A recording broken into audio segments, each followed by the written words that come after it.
रामपुर गांव में राजू नाम का एक ईमानदार नाई अपनी पत्नी और बेटी के साथ रहता था।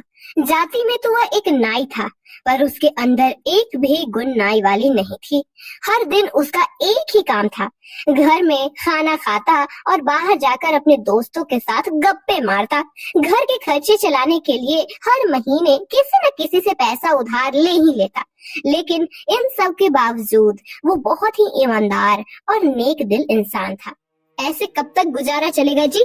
दिन भर दोस्तों के साथ गप्पे मारने से घर नहीं चलता। कोई अच्छा सा काम देखो, नहीं तो मैं घर छोड़कर चली जाऊंगी, फिर रहना अपने दोस्तों के साथ। पर मैं 2 वक्त के खाने का इंतजाम तो कर ही देता हूँ, अब और क्या चाहिए? हाँ हाँ, पता है कैसे इंतजाम करते हो 2 वक्त के खाने का। लोगों से उधार लेना छोड़ दो, नहीं तो इस घर में भी रहना मुश्किल हो जाएगा। तो तुम ही बताओ भाग्यवान, मैं क्या करूँ?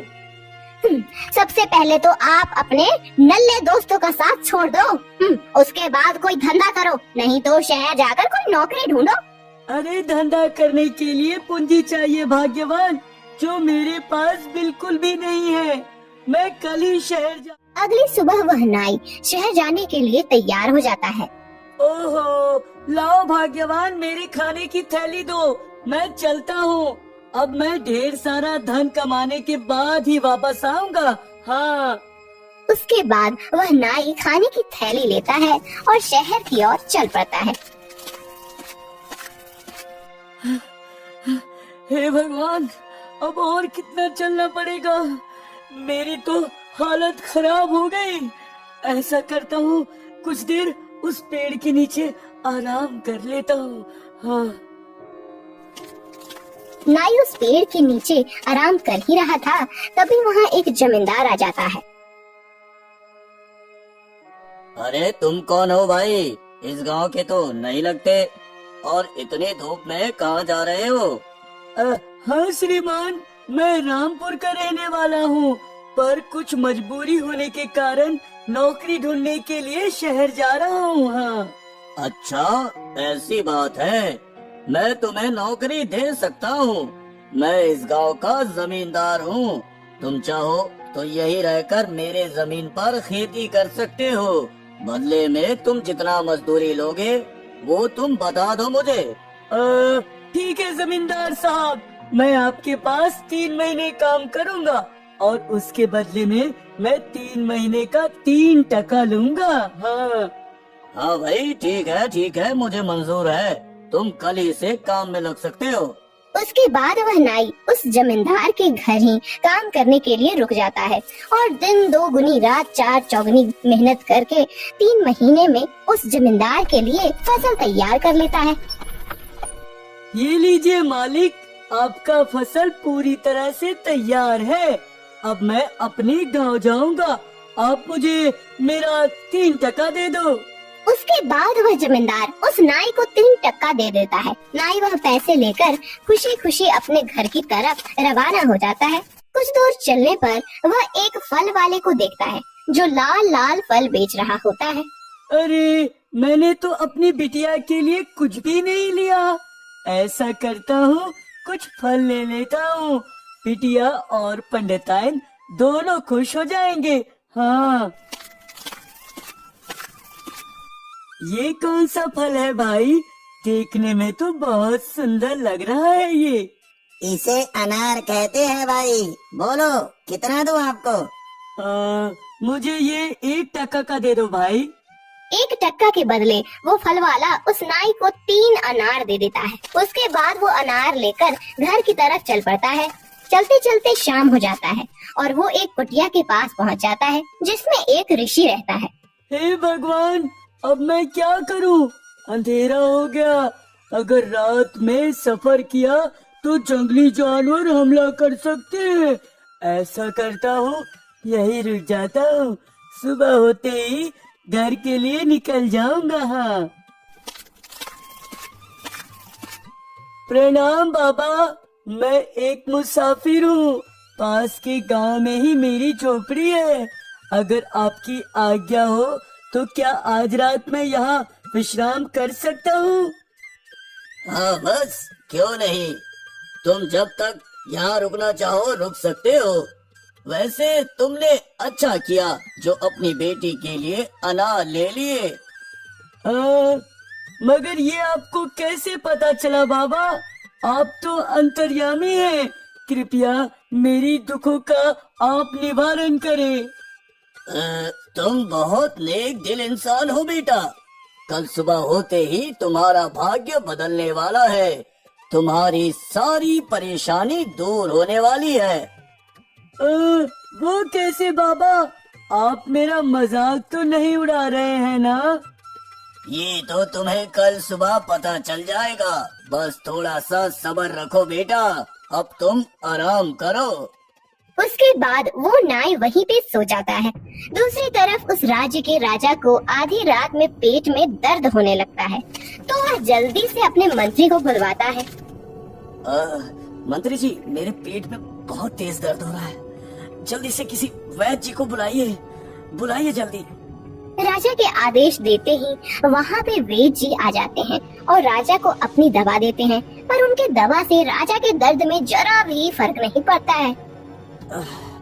वैद्य जी, आपके दवा से तो जरा भी आराम महसूस नहीं हो रहा है। लगता है दर्द और भी बढ़ गया। महाराज याद कीजिए, पहले भी ऐसा आपके साथ हुआ है क्या? या ऐसा पहली बार लग रहा है? हाँ वैद्य जी, बचपन में एक बार ऐसा हुआ था। उस समय मेरी दादी ने मुझे अनार का रस पिलाया था। उसी से मेरे पेट का सारा दर्द शांत हो गया था। फिर तो हमें अभी के अभी अनार का इंतजाम करना होगा। उसके बिना इस दर्द का कोई इलाज नहीं है। पर अभी इतनी रात को हमें अनार कहाँ से मिलेगा वैद्य जी? अभी तो सभी अनार विक्रेता सो गए होंगे। तो फिर उन्हें बिस्तर के साथ उठाकर उनसे अनार लाइए मंत्री जी, नहीं तो मैं आपको मेरा आदेश ना मानने के जुर्म में मृत्यु दंड दे दूंगा। राजा के डर से मंत्री अपने सैनिकों के साथ अनार के जुगाड़ में रात को ही निकल जाता है। अरे भाई, आप फल विक्रेता हो ना? क्या आपके पास अनार मिलेगा? राजा साहब को अनार की सख्त जरूरत है। नहीं मंत्री जी, आज तो सारे अनार बिक गए। आज मेरे पास तो क्या, किसी भी विक्रेता के पास अनार नहीं मिलेगा। कल सुबह ही अनार का इंतजाम हो पाएगा भाई। उस फल विक्रेता की बात सुनकर मंत्री जी वहाँ से चले जाते हैं। कुछ दूर जाने पर मंत्री जी को वही ऋषि तप करते हुए मिल जाते हैं, जिसके पास वह नाई रुका हुआ था। बाबा जी, हम बड़ी मुसीबत में है बाबा जी, कृपया हमारी मदद करें बाबा जी। क्यों मंत्री जी, क्या हुआ? इतनी रात को क्या मुसीबत आ गई? क्या बताऊं बाबा जी, राजा साहब के पेट में बहुत तेज दर्द हो रहा है और उस दर्द का इलाज एक अनार से हो सकता है, पर हमें कहीं भी एक भी अनार नहीं मिला। अगर हम खाली हाथ लौटे तो राजा हमें मृत्यु दंड दे देगा। हाँ। अरे आप चिंता ना करें मंत्री जी, आप बिल्कुल सही जगह पे आए हैं। आप अभी थोड़ा प्रतीक्षा कीजिए। उसके बाद वो ऋषि अपने कुटिया के अंदर जाते हैं और वहाँ से नाई के थैले से एक अनार ले आते हैं और उस मंत्री को दे देते हैं। आपका बहुत बहुत धन्यवाद मुनिवर। अगर आज आप न होते तो हम कल का सूर्य न देख पाते। आप धन्य हो। ऐसा बोलकर मंत्री जी वो अनार लेकर राजमहल की ओर जाने लगते। राजमहल जाकर मंत्री उस अनार का रस निकालकर राजा को दे देते हैं। अब हमें आराम महसूस हो रहा है मंत्री जी। हमें और भी अनार खाने की इच्छा हो रही है। आपने केवल एक ही अनार क्यों लाए, और क्यों नहीं? महाराज, हमें यही फल बहुत मुश्किल से मिला है। पूरे राज्य में कहीं भी अनार नहीं मिला। अंत में हमें ये फल एक ऋषि ने दिया। हमें उनका शुक्रिया अदा करना चाहिए महाराज। अच्छा, ऐसी बात है। फिर तो हम उस ऋषि से जरूर मिलना चाहेंगे। कल सुबह होते ही हम उनके पास जाएंगे। अगले दिन सुबह राजा अपने मंत्री और सैनिकों के साथ उस ऋषि की कुटिया के पास पहुंच जाते हैं। बाबा जी, आपका बहुत बहुत धन्यवाद। हम आपके बहुत आभारी हैं। अगर आपने कल रात वो अनार ना दिया होता तो मैं पेट दर्द के मारे ही मर जाता। आप मुझे धन्यवाद ना कहे राजन, आपकी सहायता करने वाला तो कोई और है। मैं तो बस एक जरिया था। मैं कुछ समझा नहीं बाबा जी, आप क्या कहना चाहते हैं? जो अनार का फल मैंने आपको दिया था वो एक नाई का था। कल रात वो मेरी कुटिया में विश्राम करने के लिए रुका था। अगर वो कल रात मेरी कुटिया में नहीं आता तो मैं आपकी सहायता बिल्कुल ना कर पाता। इसलिए आपके इस आदर सम्मान का हकदार वो नाई है, मैं नहीं। अच्छा, तो वो नाई कहाँ गया बाबा जी? हमें उनसे मिलाने की कृपा करे बाबा जी।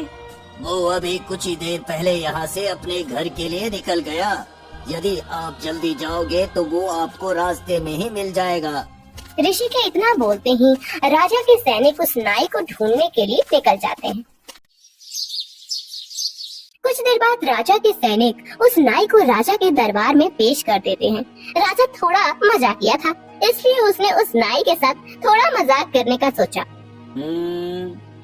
तो बोलो नाई, तुम अपने थैले में क्या चुरा के ले जा रहे हो? कुछ नहीं महाराज, इसमें कुछ अनार के फल है जो मैं अपनी बेटी के लिए ले जा रहा हूँ। मैं नाई हूँ, चोर नहीं हूँ महाराज। अच्छा ठीक है, लाओ वो अनार मुझे दे दो, मुझे बहुत जोर की भूख लगी है। नाई डर के मारे थैले में बचे 2 अनार भी राजा को दे देता है।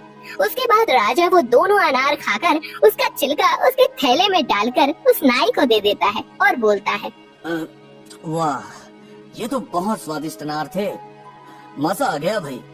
अब तुम जा सकते हो नाई। राजा की इतना बोलते ही वह नाई वहाँ से जल्दी जल्दी अपने घर की तरफ जाने लगता है।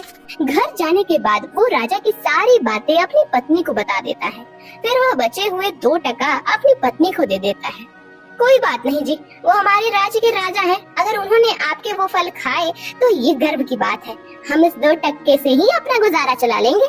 ठीक है, अच्छा ये लो, इस थैले के कचरे को बाहर फेंक दो। नाई की पत्नी जैसे ही उस थैले के कचरे को फेंकने के लिए निकालती है, उसमें बहुत सारे हीरे निकलते हैं। ये देखिए जी, इसमें क्या है? ये तो हीरे लग रहे हैं। हाँ रुमिला, ये तो हीरे ही है। जरूर ये हमारे राजा ने मुझे उस अनार के बदले दिए हैं। आखिर उस अनार में ऐसा क्या गुण था जिसके लिए उन्होंने मुझे हीरे दिए? जो भी हो जी, पर अब हमारे दुख भरे दिन चले जाएंगे। हमें अब 2 वक्त के खाने के बारे में सोचना नहीं पड़ेगा। हमारे तो भाग्य खुल गए। हाँ रोमिला, मुझे एक साधु बाबा ने भी यही बोला था कि आज से मेरी किस्मत बदलने वाली है। ये उन्हीं का आशीर्वाद का कमाल है। हाँ। उसके बाद वह नाई अपनी पत्नी और बेटे के साथ खुशी खुशी जीवन व्यतीत करने लगते हैं। दोस्तों, अगर हमारा दिल साफ हो और सच्ची मेहनत और लगन से अपना काम करे तो एक न एक दिन वह ईश्वर हमारी मेहनत